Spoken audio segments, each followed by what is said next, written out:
probably that would cause some sort of reaction in Ottawa. They would realize that, we're fed up and we're moving in a different direction now.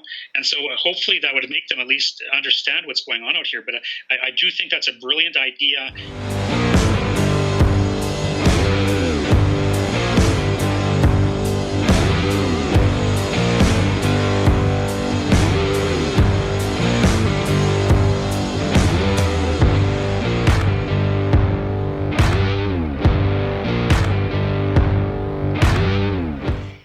Everyone, Nadine Wellwood, one-on-one with Michael Wagner.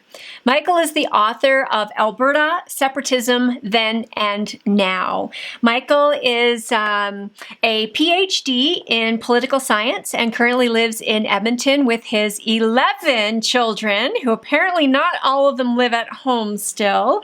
But welcome, Michael. Thank you so much for having me. I thoroughly enjoyed reading this book. Thank you. You're very welcome. I have to ask, because in light of the current circumstances, is there a sequel coming? Well, I'm seriously thinking of doing a sequel. I've been gathering material. That book was written in 2009. And at that time, Stephen Harper was the prime minister. So there really wasn't the separatist movement because Albertans trusted Stephen Harper. He had been involved in the Reform Party early on. So Albertans trusted him. So when I wrote that book, there really wasn't much of a separatist movement. And I wasn't really a separatist myself at that time anymore because Alberta seemed to be doing really well. But I did mention in there that things might change and the separatist movement might become reinvigorated. And that's certainly been the case, since Justin Trudeau was elected in 2015. There's been, of course, much more interest again in Alberta going its own way in order to be able to develop its energy resources, which Justin Trudeau is trying to, prevent from happening. So I am seriously thinking about doing a sequel that won't be an historical book like that one, but more of an advocacy kind of book explaining, what Alberta, could really achieve more if it was on its own rather than, staying within Canada and being thwarted from developing its economy. Well, I'm glad to hear that, because if you said no, I was going to say I have an idea and I'd be happy to co-author it with you. I was going to call it Alberta Separatism Then and Now, and Now. Because I think the environment has changed substantially since you wrote that book. And I totally agree with you. I think people were lulled into a little bit of a false sense of security, safety, having Stephen Harper at the helm. But I think realistically, when we look at the history of Alberta as a whole and the history of Canada as a whole, I think it was truly a false sense of safety. Because we look at what Trudeau has done, and we thought the NEP was bad, which really held Alberta back from really its fullest potential and revenues and gains. But this Trudeau 2.0 has really put the boot on the neck of Alberta and has really just shut us out entirely. So when you wrote this book, though, did you think that you would be having this conversation now today? Well, I didn't think the federal government would come as strongly against Alberta as it has. I thought that the example of the Alberta separatist movement in the 80s would have provided some deterrent from the government really making an aggressive move against Alberta. But I did think that there would be at least some sense in Alberta that the federal government after Stephen Harper would not be as favorable a attempt. So I thought there would be some kind of movement, maybe a smaller movement that would, continue on over time. But so I didn't think it'd be quite to the extent that it is now with, Justin Trudeau really targeting Alberta to thwart its ability to develop and have prosperity.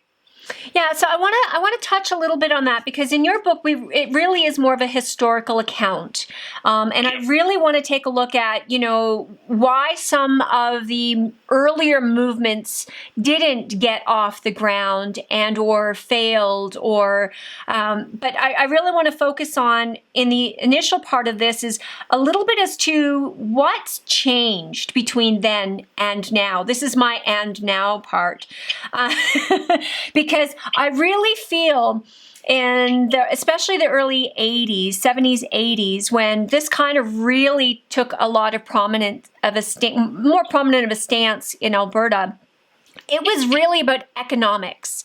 And it was really about truly not being able to fulfill our potential or being held back. Always, it boils down to Alberta seems to be subservient and the serf to the rest of Canada.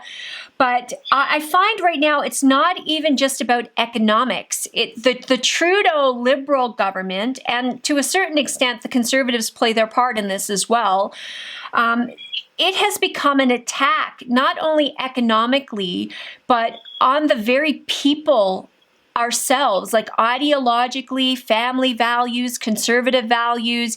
Everything Alberta seems to stand for right now seems to be, completely at opposite ends of, the Laurentian elite.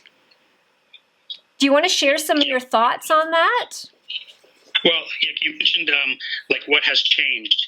And I think one of the biggest things that changed during that first Trudeau, under the prime ministership of Pierre Trudeau, it was under Pierre that separatism really became a valid option in Alberta. I call him the father of Alberta separatism, because before 1980, when they would do surveys on Alberta separatism, there would be single-digit support, at best. After 1980, it's always been double-digit support. Pierre Trudeau, what he did was his attack against Alberta in 1980 was so significant that it really changed the mentality of many Albertans that, hey, they were willing to more seriously think about Alberta going alone, which they had never done before. I mean, even the idea of separatism really wasn't discussed until about 1969, 1970. So it was after Pierre Trudeau became prime minister that it even was really discussed publicly. But even then, it was a very low level, very small percentage of people supporting it. So it was after 1980, the National Energy Program, where he made it valid. So he made it valid. Now his son, Justin Trudeau, is kind of taking it the next step. Whereas Pierre Trudeau made separatism something that people would actually talk about and think about, and it wasn't such an extreme view as it had been before. Now a greater percentage of people seem to be talking about it and thinking about it. So it's kind of like Pierre Trudeau took the first step, and Justin Trudeau is taking the second step. Yeah. So that's one of the things that seems to me that has changed. Another thing would be, whereas Pierre Trudeau, his attack on Alberta's oil industry was he wanted Alberta's oil for his supporters in the East and to rip off Alberta, whereas Justin Trudeau wants to keep it in the ground. So they both focus on Alberta's oil industry, but their approach is quite different. In both cases, in 1980, there's the energy crisis, and they need cheap energy, so they're going to get it from Alberta. Now we have the so-called climate change crisis, and we've got to shut down the fossil fuels. Well, let's shut down Alberta. So there's a similarity that Alberta's the target in both cases, but their approach is different because the crisis is different. So those are two of the things that I would see that have changed over that time. And interestingly enough, it's not even it's not only the oil and gas and the economics of it. I truly see this. If you think about even ranching. This whole UN agenda of you'll eat less meat and, the attack on ranchers and methane and contributing to the CO2. And, it really does seem to be a very targeted attack on the way of life and the way that Albertans earn a living and support their families. Yeah, it's like Alberta kind of represents everything that the climate change activists want to stop. Even though the farmers, the carbon tax will hurt the farmers and make it more difficult for them to earn a living. And like you say, it seems to be the climate change activists are against they're against beef in particular, but meat in general. And they want. I saw something in the news recently that they want to consider replacing meat with insects or something like that. It's not something that many people are going to be attracted to, but. Yeah, it seems that Alberta represents everything that the climate change activists are opposed to. Capitalism, free market capitalism, Alberta's kind of the epitome of what they're opposed to. Yeah. So when you wrote this, at the time you weren't necessarily a separatist. And one of the things I find very interesting today when you talk to people, they are willing to have the conversation. I think in the 80s, there was those who, like you said, first Trudeau kind of opened the door to making it around the table kind of conversation. Today, people, and it's funny because people talk about being angry. Well, I think people were angry back then, but I think they're even angrier today at what's going on. But what do you see today as, viable options for Alberta? Well, for me, I think there's there's two real options that we face.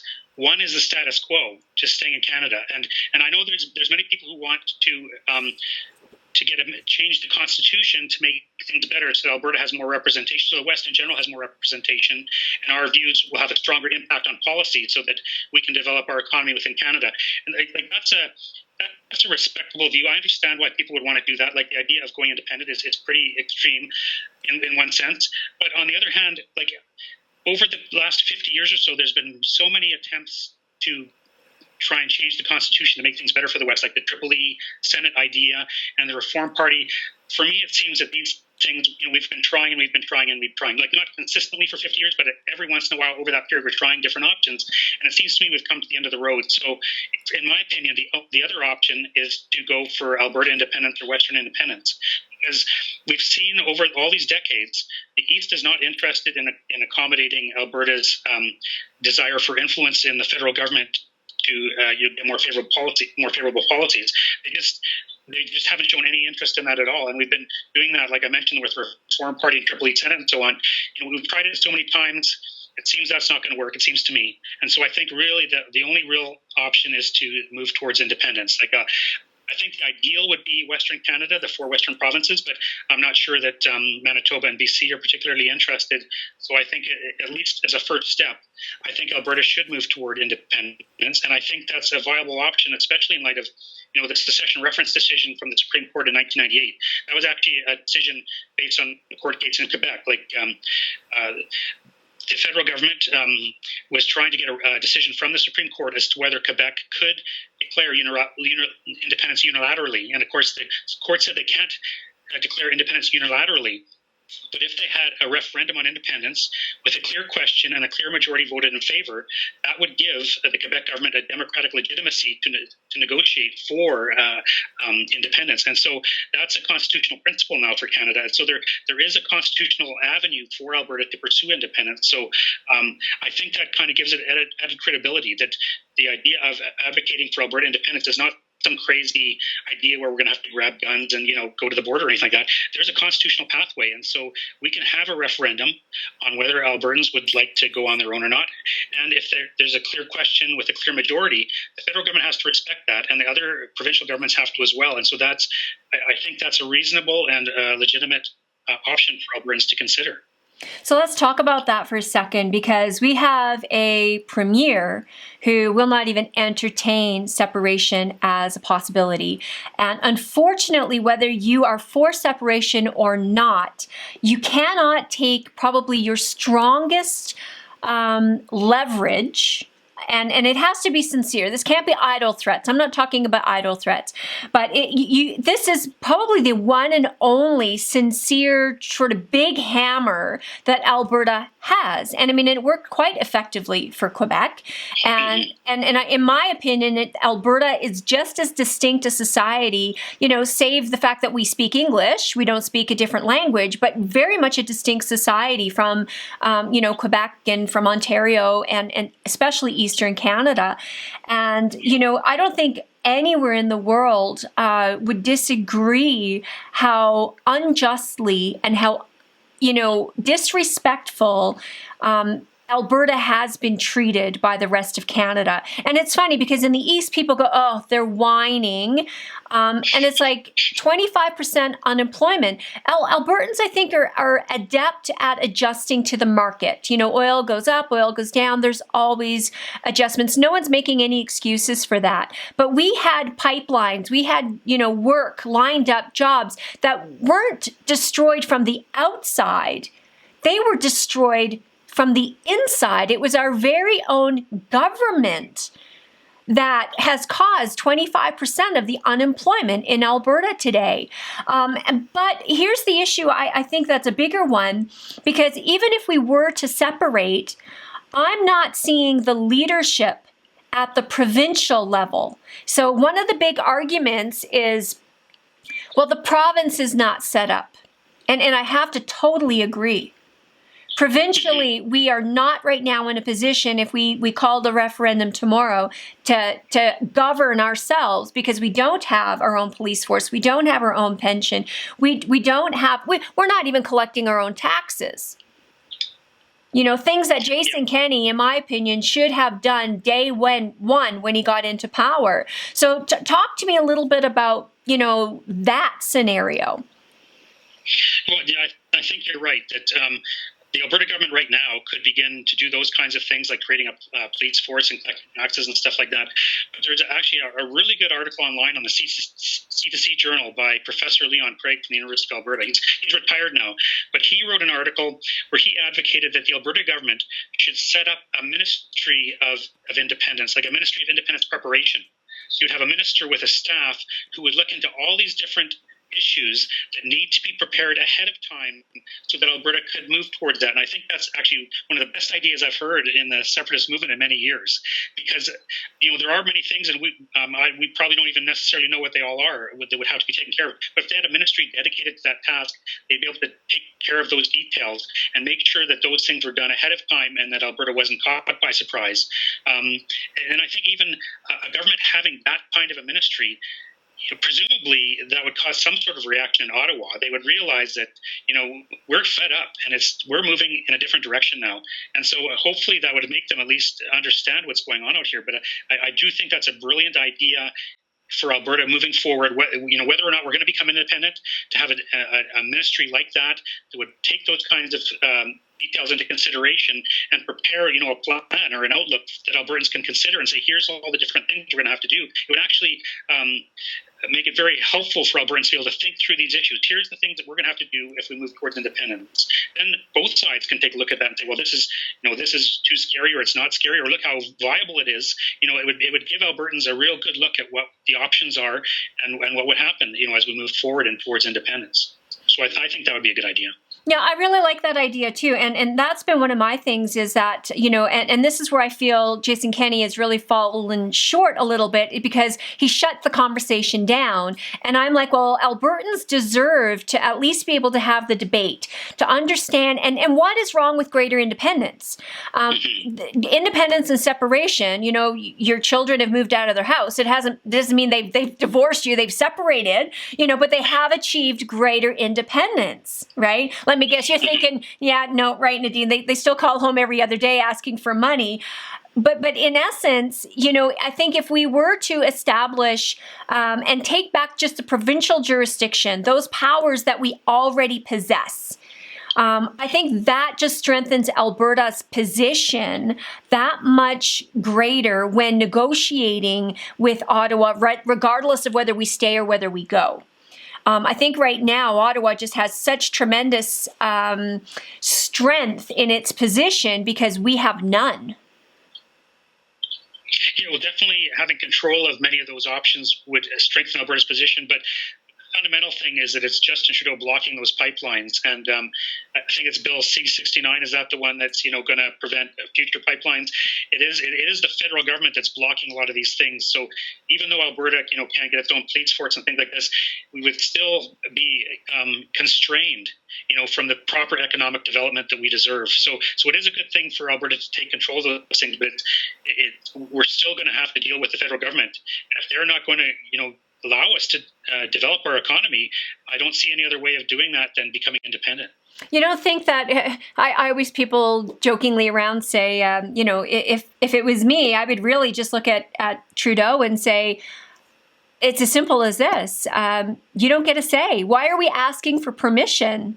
There are provincial resources. Why aren't we negotiating with other provinces to get our oil to market? Pipelines, it's a mayor in Montreal who doesn't want a pipeline. And I'm sitting here and I'm going, well, build the pipeline up to and when the mayor changes, finish it. There's just so many things that we could be doing and to help ourselves. And I just feel like we're in this let's wait. And it is the status quo. And I think the status quo really needs to change. But the only way I feel to do that is to change how people vote. So I want to talk on that for a second because Professor Blackman did an amazing, I did manage to get the abridged version of his analysis that he did for the Independent Association for Alberta, IAA. And, economically, we would be so much further ahead.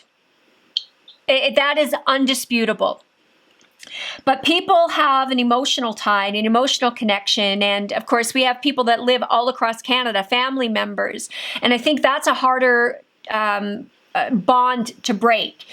But interestingly enough, I feel that Albertans are not even really being given a choice right now. It's not about whether or not we want to separate. I feel that Canada, namely, especially under the Liberal, Trudeau Liberal government, they're really pushing us out.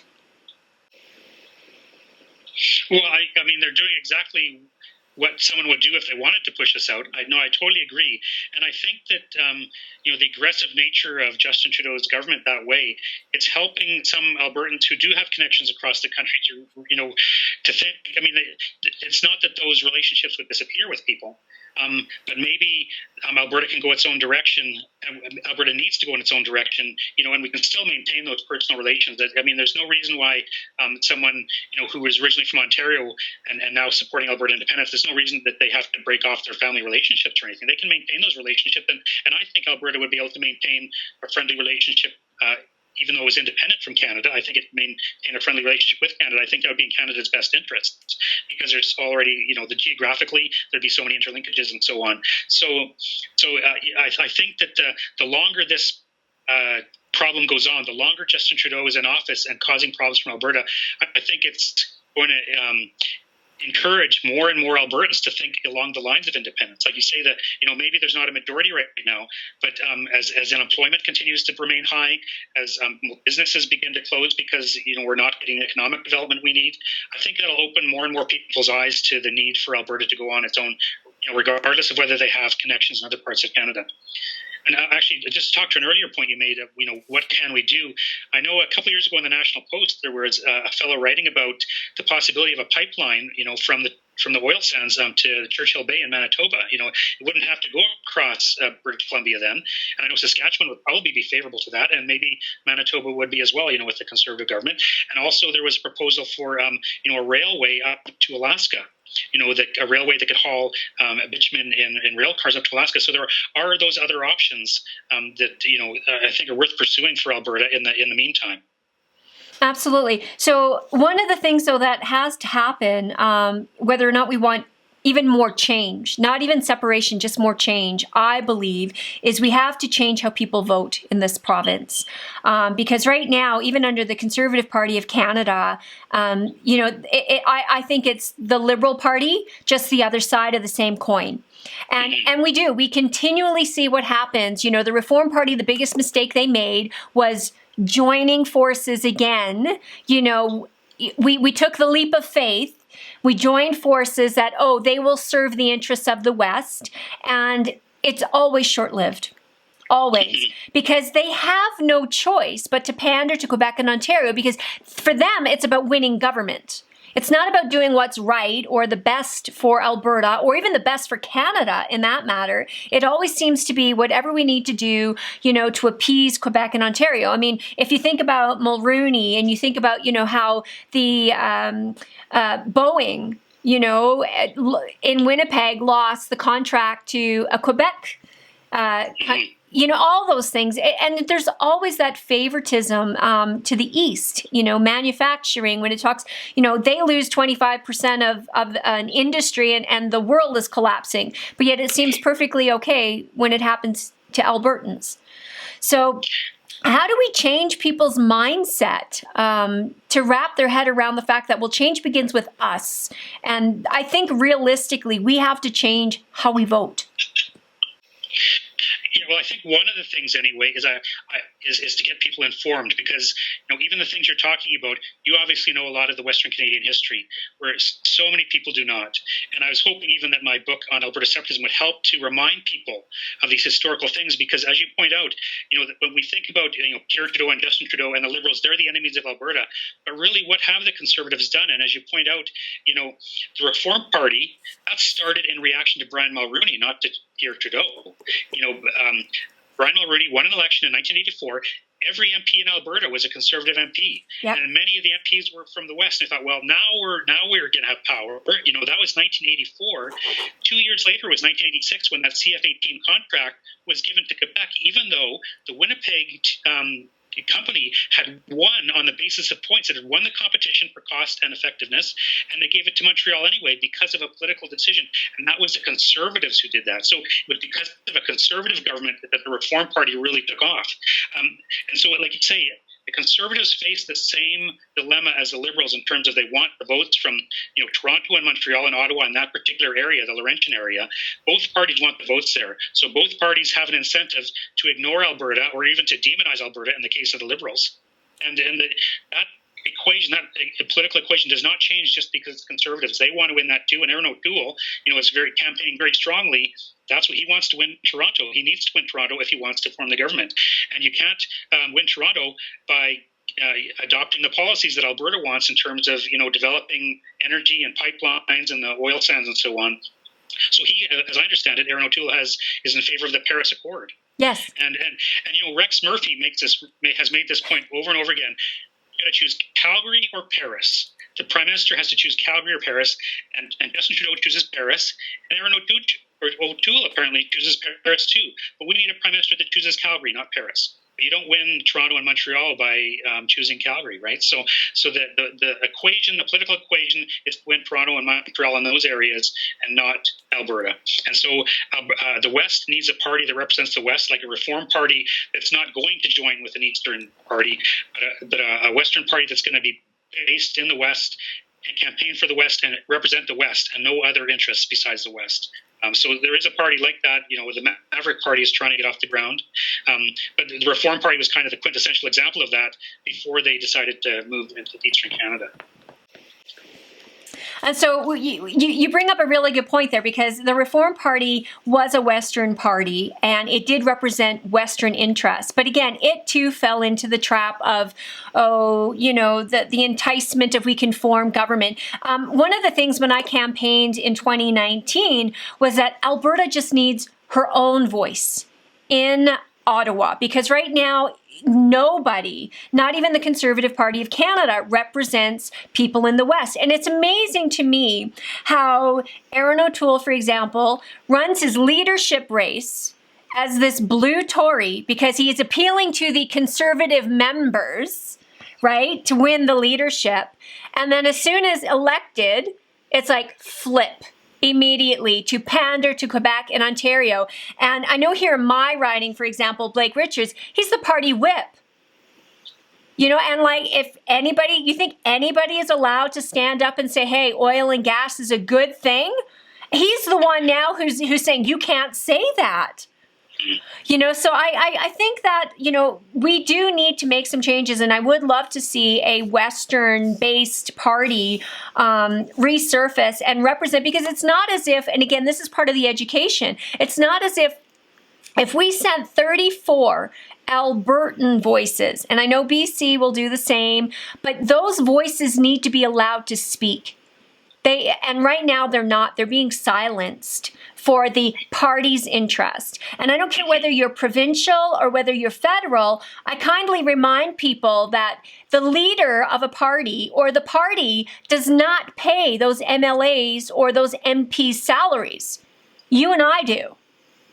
So they're there to represent us, but yet somehow they have this elitist ruler, kind of attitude that it is my party and you will do as you're told, not what we actually pay them to do. So I'm struggling myself to kind of, shake the tree a little bit as to if we want to see change for this province, and I'm praying daily that we do. We have to change how people see the circumstance, but we have to change how people think about voting. Mm-hmm. Because that's the first step I think we need to do. But, when we talk about Alberta, tell me, what's some of the biggest objections that you hear? Well, we can't separate. Well, there's always the one that will be landlocked. And, I don't really buy that because, we're landlocked already. They're not letting our pipelines through already. So how much worse could it be? And I think I've heard people argue, and I think it's legitimate, that there's so much trade that goes on. The trade from Asia goes into Vancouver and then is shipped by rail or truck, across, to Toronto or wherever in the east. And they have to come across Alberta.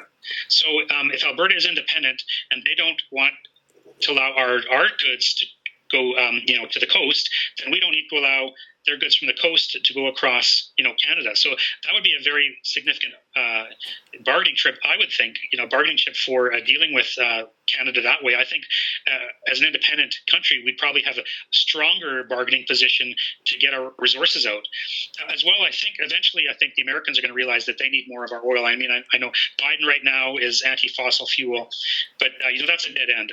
Countries need fossil fuels. That's the energy that the world uses right now, and I know they're trying to develop other technologies, whether it's wind or solar, but those technologies have limitations, Just ask Texas. That's right. So, with all the talk, I know you hear so much talk about green energy and this is the future and people don't need oil and stuff. Well, people do need oil and they're going to need oil for decades in the future.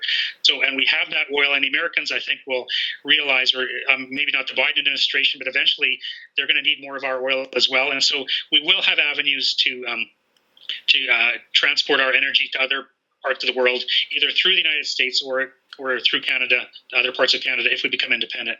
So that's one of the big arguments. And I know this is kind of alluding back to what you've talked about before, is I've heard people argue, well, we don't want to vote for Separatists because then we'll split the vote with the Conservatives and we'll just end up, re-electing Justin Trudeau. But I mean, if the Conservatives are the way we think they are, the way you and I have been talking, there's not a huge difference between them. I mean, I think the Conservatives would be somewhat better in power for Alberta, but ultimately their loyalty again is to Toronto and Montreal to win votes there.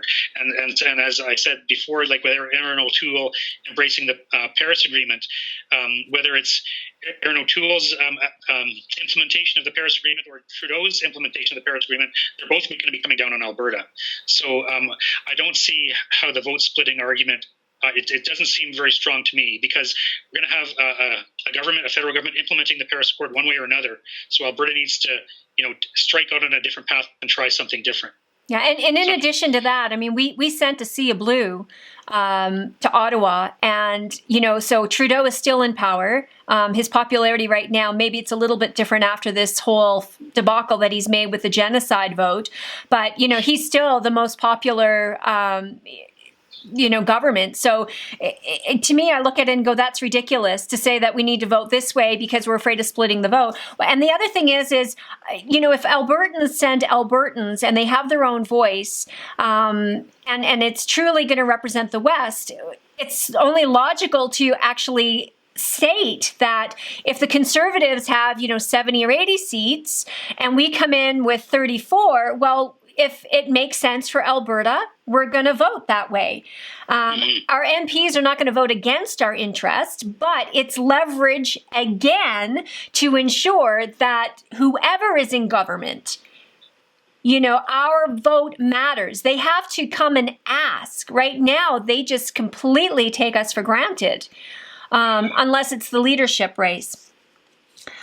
And yeah, I think the landlocked issue is an interesting one, because I think we have a lot more leverage as an independent state, to be honest, because we can negotiate our own terms and we can control our own borders. And I think that's what people forget. Alberta is a big province that kind of divides east and west. And, everything coming in from the west, like you said, has to go through. So either tariffs on every train, every, transport truck, you're stopped, either you're turned back or, you're allowed, but it's going to cost you. So I think that does gives us a lot more leverage. And I think it would actually be a lot less of a problem and easier to deal with, to be honest, than this political landlock that we have right now with Justin Trudeau and the Liberal Party.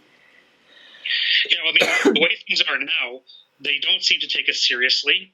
And it doesn't seem they're going to take us seriously. But if we were independent, they would have to take us seriously. They would have no choice. So like you say, it just gives us a stronger position if we were independent. So I've taken up about 45 minutes of your time. And I don't want to take up too much of your time. I highly recommend to everybody that you Alberta Separatism Then and Now, and we're going to work on the And Now book.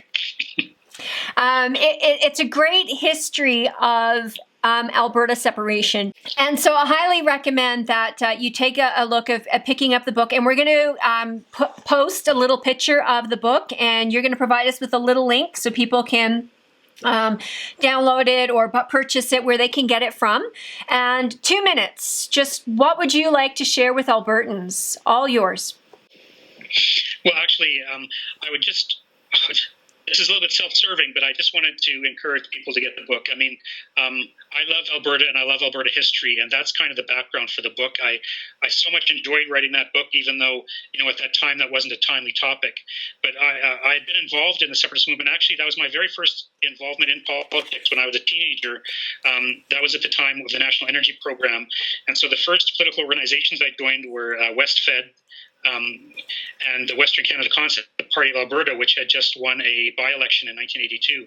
That was kind of my political passion at the time, and I remained a passionate separatist into the 1990s, but by then, the movement had dissipated with the rise of the Reform Party, because the Reform Party actually absorbed what had been of the separatist movement, and some of the, even some of the Reform Party candidates had been involved. For example, Jack Ramsey, who became a member of Parliament, I think from Camrose, he had been a leader of the Alberta WCC for a while in 1980. So the Reform Party absorbed that part of the movement, and many people lost interest in separatism per se.